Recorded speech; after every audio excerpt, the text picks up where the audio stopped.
Howdy guys, in today's video we're going to be looking at a practical video on how to use the microjoints and bridges combined. But before that, let's have a quick intro first.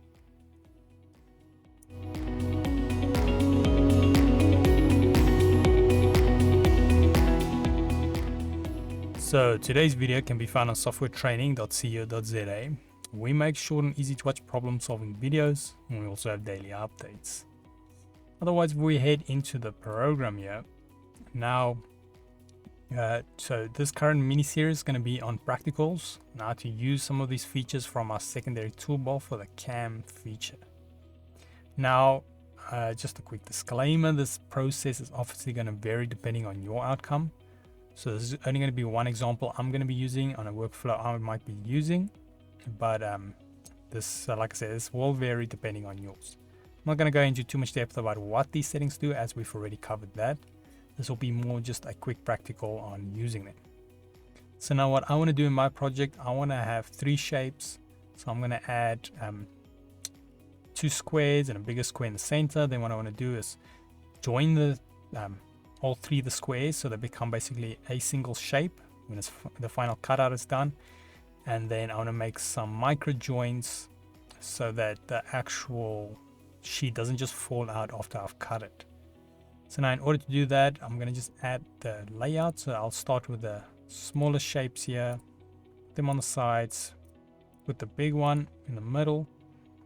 Okay, I should have started with the actual what do you call it, maybe the big shape first, just so we can align them a bit better.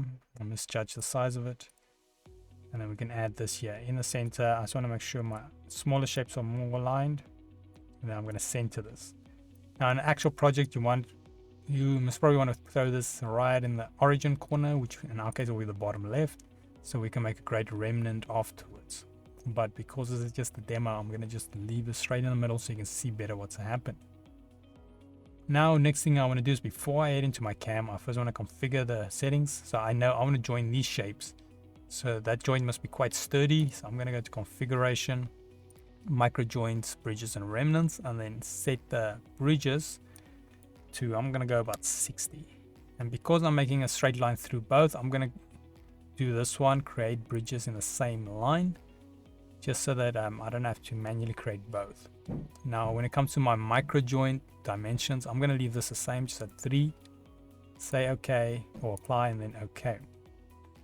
Then next I'm going to head into my CAM. Now before you start working, it is important to know, at least currently, you have to add your micro joints first. As soon as you add a bridge, let's do that, you will see the micro joints option is no longer available. So what I'm going to do is just go out of CAM and back in, so we have our options. So I'm going to go micro joint and add one here to the left, one to the top, and one to the right.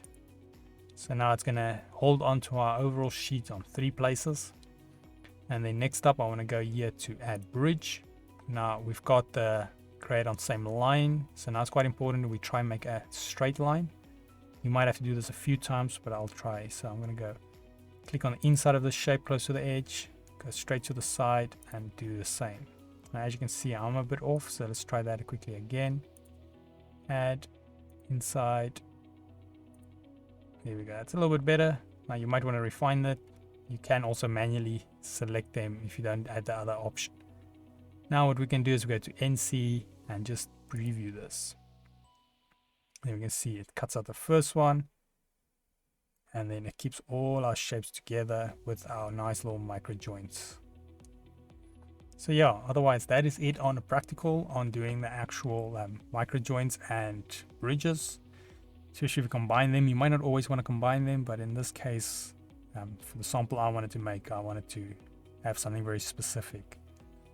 But yeah, otherwise, if we head here to softwaretraining.co.za, you guys will notice we've got a variety of different softwares we do cover, and you can also isolate your search on the top right.